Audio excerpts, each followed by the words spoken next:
From the roar of the jet boats to casual dining, historical artifacts, and world-famous fare, the Lewiston Waterfront has something for everybody. The Water Street Landing offers both fine dining and casual outdoor dining. Order up. The Silo features world-famous sandwiches with sweet potato fries that are quite a delight. And if you're just in the mood for a tasty treat on a hot day, you can get a cone or even the sand pail-sized ice cream. A stop at the beautiful and historic Lewiston Waterfront will be sure to make your visit worthwhile.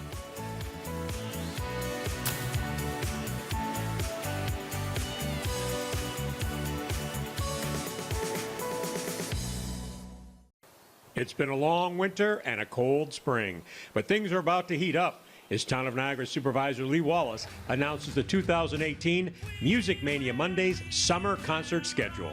The 2018 Summer Concert Series hopes to be the biggest and best we've ever had. We have a few bands coming back that were here last year, and we have a lot of new ones, and we're real excited about the concert series and the schedule that we have. We start off with on June 11th, which is our first date, with Fleetwood Mania, which is a Fleetwood Mac tribute band from Ohio. On June 18th, we have the Hooligans, who are returning this year. Their event was cut short last year, and so they're coming back. That's a Who tribute band. On June 25th, we have Bruce in the USA, the #1 Bruce Springsteen tribute band in the country, and they will be here on the 25th. July 2nd is a return of Absolute Journey, which is a Journey tribute band that so many loved last year. July 7th this year is our Pride in the Park event, which is our biggest event of the summer, and this will be our best Pride in the Park event ever. And we have 4 tribute bands on that day starting at 2 o'clock in the afternoon. 2 o'clock is Chicago Authority, which is a Chicago tribute band. 4 o'clock is McCartney, Yesterday and Today, which is a Paul McCartney tribute band. At 6 p.m. is Keep the Faith, which is a Bon Jovi tribute band. And at 8 o'clock is Killer Queen, which is a Queen tribute band coming to us directly from the UK. We're really excited about that one. On July 9th, another big event that we're really looking forward to is The Legend Continues, and it is a Michael Jackson tribute, which is one that is a major production and should be something that folks should really be talking about for some time to come. On July 16th, we have Night Fever, which is a Bee Gees tribute. On July 23rd, we have Straight On, which is a Heart tribute band. July 30th is one of our old traditional favorites, the BBC Band. We bring them back every year. They have a great following locally. On August 6th, Eliminator, a ZZ Top tribute band. August 13th, we have the Floyd Concept, which is a Pink Floyd tribute. And then we close out the summer on August 20th with everybody's favorite, and that is Nerds Gone Wild. So that's the lineup for 2018, and we hope it will be the biggest and best we've ever had. I'm sure that the folks will love it, and the residents will love it, and we can't wait for it to get started. We have opening acts that start at 6:30 each week, and those are made up of all local bands, and they'll play for an hour. And then at 7:30, we have a break in the action where we do our 50-50 split. And the 50-50s are run by all non-for-profit organizations throughout the town and in the surrounding areas. We have a number of food vendors, those who have been back with us for a couple years. We have Viola's, which is back, Salad Days, The Meeting Place, Tim Hortons. We have some new ones this year. We have Romana's Pizzeria from the town, and we also have Lloyd's Taco Truck this year. Also, the Lions Club runs the hot dog hamburger concession, and that's another non-for-profit organization. And the fire company, Niagara Active Fire Hose, they have the beer concession. This concert series has evolved over the last 3 years and to the point where it is now, and we couldn't put the quality of entertainment on that stage if it wasn't for our sponsors. So we owe a big thank you to all of our sponsors, from our bronze level sponsors right up through our premier level sponsors. Our 3 largest sponsors this year and our premier level sponsors are Republic Services, Tim Hortons, and Rich Products. and we owe them a great deal of gratitude, as we do all of our sponsors. We could not put this series on if it wasn't for our sponsorship.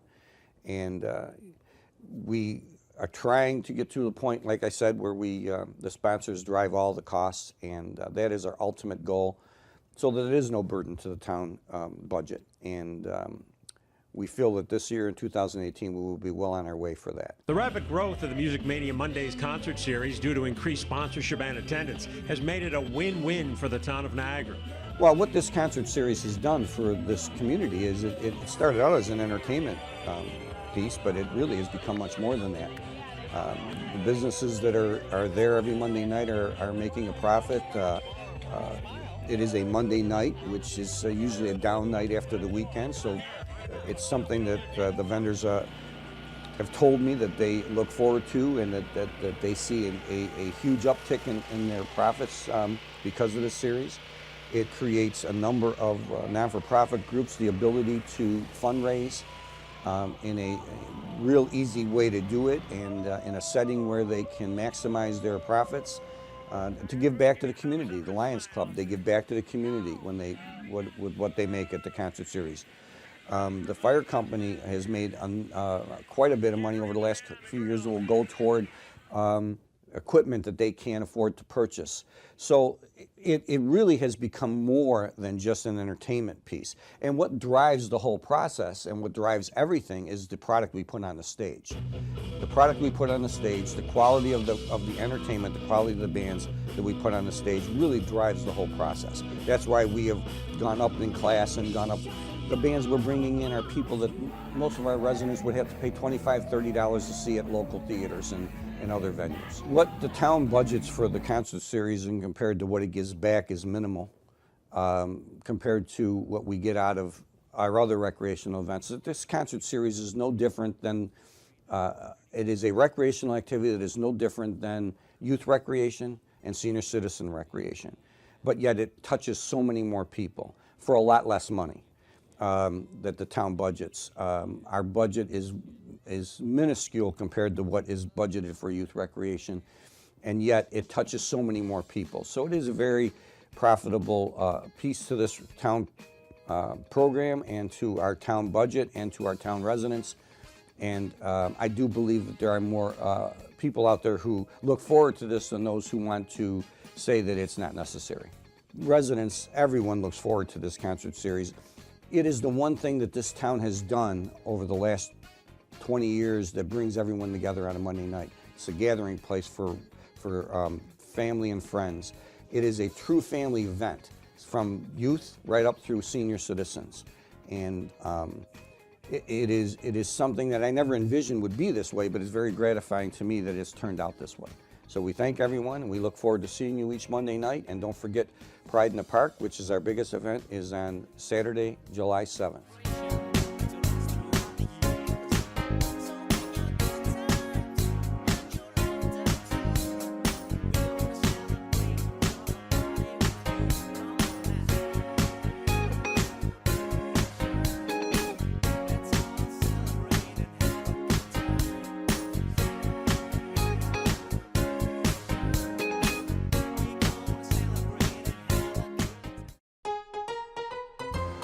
Welcome.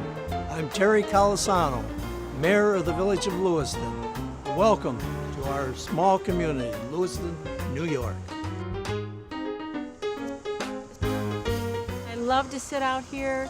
We wave to people walking by. They're walking their dogs. Everybody walks up and down. We say hi. It kind of reminds me of Mayberry. You walk in and out of the shops, and everybody's just so nice. We've got a lot of quaint little shops for little gifts and things. It's a friendly town. Everybody says hi to each other. We're 1 square mile of history. Back in 1976, during the bicentennial, President Jimmy Carter had proclaimed the Village of Lewiston as the most historical square mile in America. What am I doing here? As mayor, I'm inviting everybody to come to Lewiston, enjoy our scenery. Some of the best restaurants are right here in Lewiston. Enjoy the restaurants, enjoy the food, enjoy the scenery, enjoy the flowers that we have up and down our main streets. This is the place to be, Lewiston, New York. And I'm not only the mayor of Lewiston, I'm also the barber in Lewiston. You could say this is like Mayberry. I'm Floyd the barber, and also I play the role of Mayor Stoner when I change my hats. But this is the place to be, and we welcome everybody to Lewiston. 50 years ago, we came here on our honeymoon, and we're trying to just retrace the steps and have a great time, and there's so much to do. We've been here for 3 anniversaries, so we'll be back.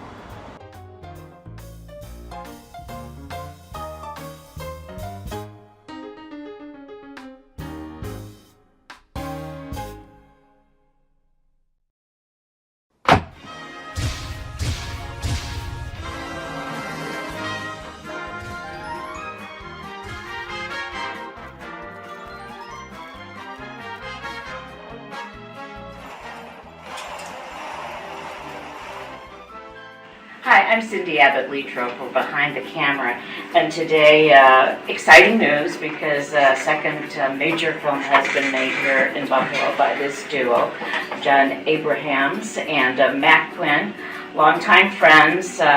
You just wrapped on Clover. That's right. And maybe tell us a little bit about what this film is, because you were shooting it here, what, in the winter? We were. We shot Clover here in November and December, kind of leading into the roaring mouth of winter. And Clover is a sort of throwback crime film, you know, reminiscent of 80s buddy crime movies I love. And it's about 2 bumbling brothers who own a bar and get into a situation kind of over their heads where a young girl is the witness to a murder and they have to protect the young girl and protect themselves. And you're one of the bumbling brothers? I am one of the bumbling. It's not a big stretch for me. And who is the other bumbling brother? Mark Webber, very talented actor and director named Mark Webber, yeah. And why was Buffalo good for this film?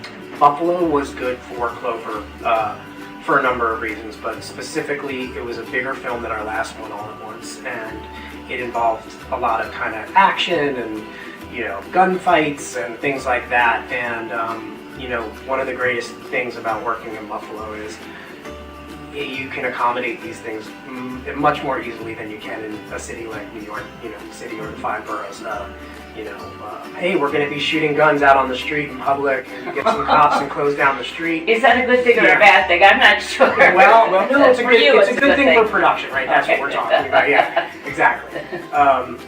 And so those kinds of things make the allure of Buffalo, you know, fantastic, and they come through every time, you know. And we had a lot of locations, and we didn't have as big of a shoot schedule as you normally would for a movie of this size, so and we were able to, you know, we got about 98% of that, so it's pretty good. That's a good thing. Yeah.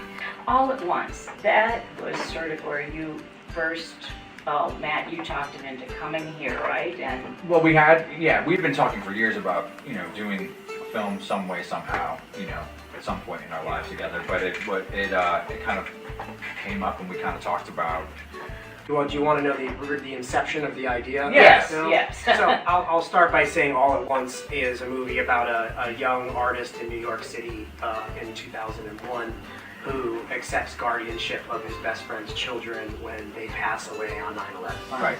And it takes place 11 years after, when this man has been raising these girls as his own.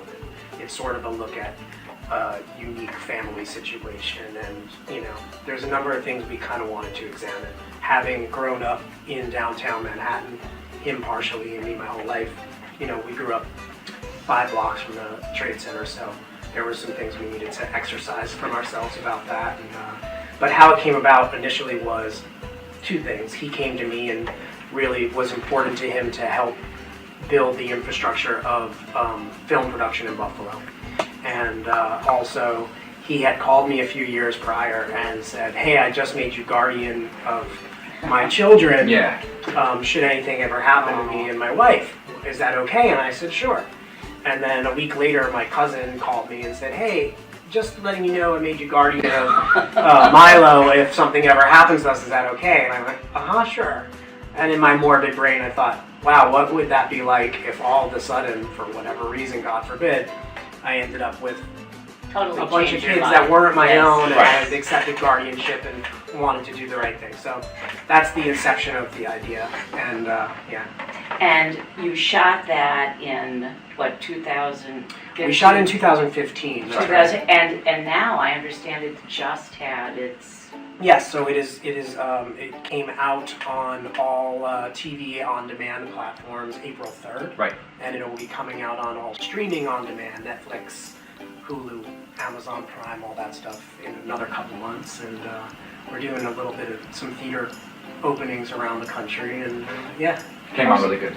Does that happen more often than not, that films now are premiering on Amazon, on streaming, not in theaters, you know, as what was the tradition? Absolutely, yeah. And certainly a movie of this size, of All at Once's size, which is a smaller film, it's a human interest story. It's not, Avengers, Infinity War. Yeah. I'm glad. Yeah. Well, I think you're right, and I think there's a tendency for people to think, well, only the youth is interested in watching things on demand as their first experience in a film. But I don't think it is only youth. I think it is people that are, other demographics that are looking to those platforms for movies like this first, as opposed to theaters. Fortunately, the people that are behind this production, our productions, are interested in having them show in theaters too, and it really is exciting to see our film in theaters. Yeah, I mean, we make movies for the big screen because that's what we grew up with. Sure. Younger filmmakers will be growing up with movies like this big. It'll However be they interesting watch to see what them, they look like. it's Yeah. good news. It is good news for us, that's right. If stories are being told and people are watching movies. And now I understand you you are a union Yep. cameraman now. That's correct. So that's a long journey though, isn't it, to get to be... Absolutely. I mean, well, from film school to, working as a production assistant in New York City for many years, and also a waiter along doing that. Seems as that's always part of it. If you're in New York and you're in any aspect of this industry that happens. You have to have a certain amount of hours clocked as a waiter in order to get in the union. John, But really quick, it wasn't until I moved to Buffalo that I really got an opportunity to start getting a lot of experience working in the camera department and in making, documentary films and short films and feature films. This isn't the first time you two have worked together. In fact, I listened to an interview and I couldn't believe this. You were saying, oh gee, our friendship goes back 30 years. You don't look old enough to have had that long of a friendship, but you two met in New York City. We did. We met in New York City. He is born and raised in Buffalo, but moved to my neighborhood in New York City when he was 9. We were both 9, and he lived there for 8 years, and we were really close then, and stayed close all these years. And yeah. Were you interested in this, in entertainment and telling stories and all of that way back when? I think we were always big fans of movies, and like anybody else, and also always interested in the arts. And growing up, all of our friends' families were always going on auditions for commercials, and John was always acting in, high school plays and that sort of thing. So it was always a very kind of creative environment that we were around, I think. Definitely. We went for a short time to the same high school, which was a very kind of liberal arts high school. And, there was film class and photography class. And, right. Well, you're doing it all now. I mean, and it must be fun for you to reconnect, but you're directing and starring in the last, the two films that have both been made here in Buffalo. Mm-hmm. How do you direct yourself? I just treat it like it's another actor, and it's usually another agreeable actor, not a problematic actor. And you know what this one's saying. So it's not that hard to direct them, and it doesn't. I don't know, because the 2 films I've made, that's what I've done. It's I don't know it any other way, right? So it's not that difficult. Why Buffalo? I mean, you've got this friendship, which I would think that Matt was probably lobbying you to come here and do this. But apart from that, why Buffalo? Well, it really is that he came to me and had been living back in Buffalo, as an adult, and sort of brought up the tax incentives and brought up you know, that it would be fun to jump in and do something, and that we could do something along the lines of what we were interested in easily in Buffalo. And that was certainly the case, you know. Well, I think also to rewind, I had done a previous film called The Romans here in Buffalo a couple years before we did All at Once. And, you know, I was, you know, shooting the film, and it was like late into the shoot. And we wanted to see if John would come in as a cameo, and he was like, I don't, you know, guys, you know, it's small, I don't know. And he was like, okay, I'm just gonna come. It was one day he came in, it was a very, very small part in a car, he drove up, he kind of said some lines, and he's in the movie. So, but, you know, during his time up here, he's like, I don't know if you guys are ready for, you know, big time stuff.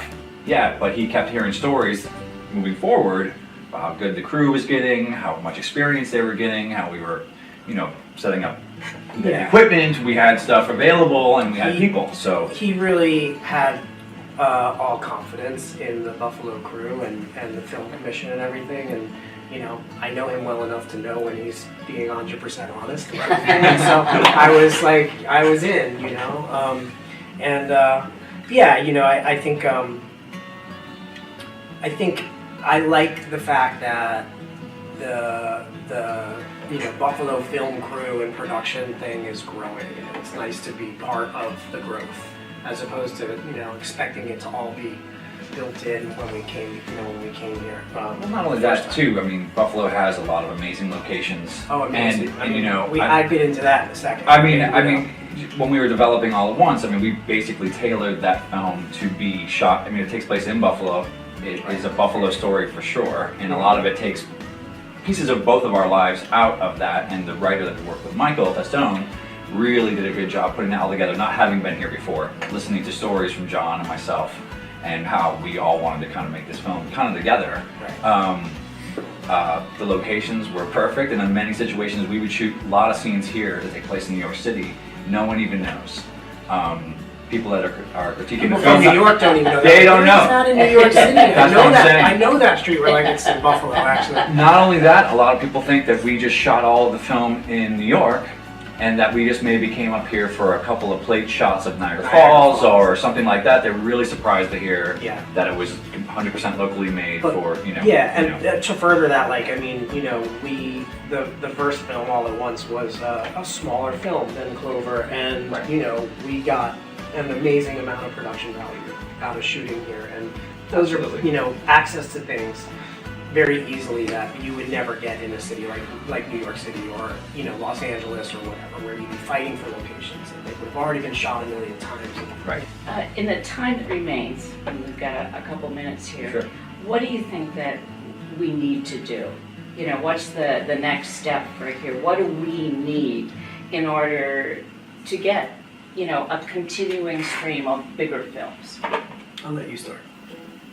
I think, you know, the groundwork has all been getting laid, and I think that, you know, Western New York has a really good buzz about it, and you hear about it from people in the industry and just people locally, and from out of town too. They read a lot of scripts that are supposed to take place in Buffalo. I think that what would really have to happen to take it to the next level would be for either some sort of franchise film to sign up to start working here for a couple of films, or some sort of television, you know, serial style television program. I mean, there's so many outlets now for stuff, so you never know. Yeah. But I think that would be like the next thing that would really and what would make we it have blow to up. do to do? I mean, what? So, and I've said this all along, I think what is missing right now is like a kind of major stage space, and that can accommodate a television show, and that can accommodate... So that you have a place for a set that things can be done. Yeah, you know, a continually. soundstage complex, you know, I mean, there's so much competition for stage space in New York City now, and I think that the next level here is to be able to accommodate, you know, a show, a television show that needs, you know, maybe 1 or 2 sound stages, or like he's saying, you know, a franchise film that needs to do most of their shooting with green screen and stuff, and they need big stages for that. There's big stunts and a back lot and all that stuff. I mean, you know, I think that's coming though. Stuff is all about, you know, equipment and money and building that stuff up. I think that the main thing though is that we have proven here that our local film community can handle tier 1 and above major motion pictures, handling all aspects, all departments, and we're talking from, you know, the stuff that happens in the production office to the set and in between. And I think that, you know, with some transplants coming in from Los Angeles and New York and other places, we've been having a great relationship with Pittsburgh and some other cities close by where people are coming in to help support these productions. And I think that was the major hurdle, just was to show and prove, like, if you come here, We can handle it. we have the people. Yeah. And, you know, I mean, I think that people are the most important thing. And fancy video cameras and, you know, big production spaces are secondary. Well, I gotta say, I think that's gonna happen. I think it's just a matter of what the time frame will be, because folks like you have brought us so far. Yeah.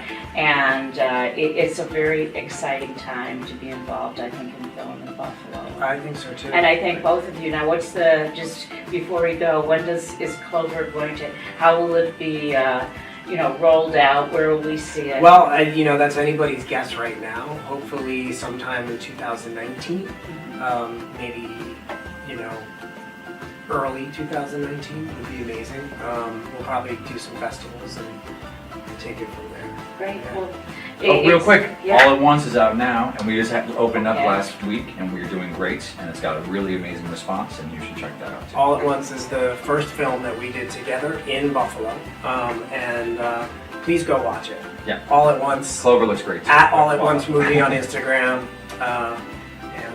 yeah. Take note of that, and we'll see you next time on Behind the Camera.